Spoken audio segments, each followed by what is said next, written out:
Bonjour à tous, vous avez déjà tous entendu parler du lupus. Vous planquez vos médicaments dans un bouquin sur le lupus. Parce que c'est jamais un lupus. Le lupus est une maladie auto-immune. Ça veut dire que le corps s'attaque lui-même, une fois qu'il s'est déréglé. Mais avant de voir ce qui se passe quand il se dérègle, on va étudier son fonctionnement normal.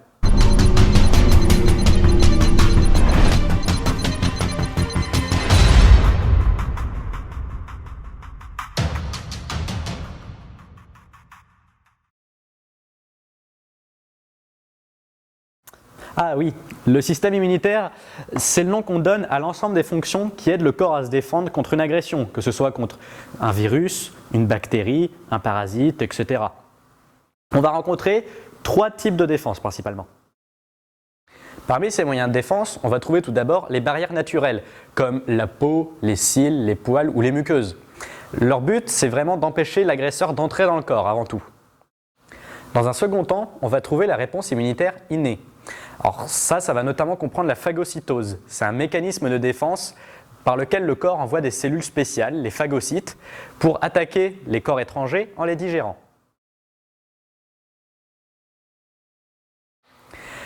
Parmi les restes de ces cellules, les phagocytes vont collecter certaines molécules très particulières qu'on appelle des antigènes pour les amener au reste du système immunitaire. En fait, c'est un peu comme s'ils amenaient la carte d'identité de la cellule étrangère au système immunitaire. On va alors assister à ce qu'on appelle la réponse immunitaire adaptative au bout d'à peu près 4 jours. Elle va faire intervenir des nouvelles cellules qu'on va appeler les lymphocytes. Ces derniers vont s'activer au contact des antigènes et déclencher une contre-attaque adaptée à l'envahisseur. Il y a 2 types de lymphocytes.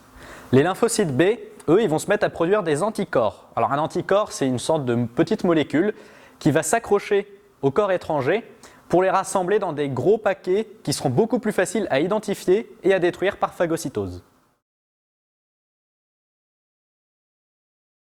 Ensuite, il y a les lymphocytes T. Eux, on va distinguer 2 groupes.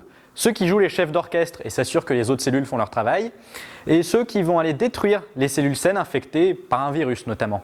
Enfin, ils vont également veiller à ce que le système immunitaire ne s'attaque qu'à des cellules malades et pas à des cellules saines. Revenons-en à notre lupus. Alors comme on l'a vu, c'est une maladie auto-immune, ça veut dire que le système immunitaire s'est déréglé et s'attaque justement à des cellules saines. Sa forme la plus courante, c'est le lupus érythémateux disséminé. Et ça, c'est une maladie auto-immune qui va s'attaquer au tissu conjonctif.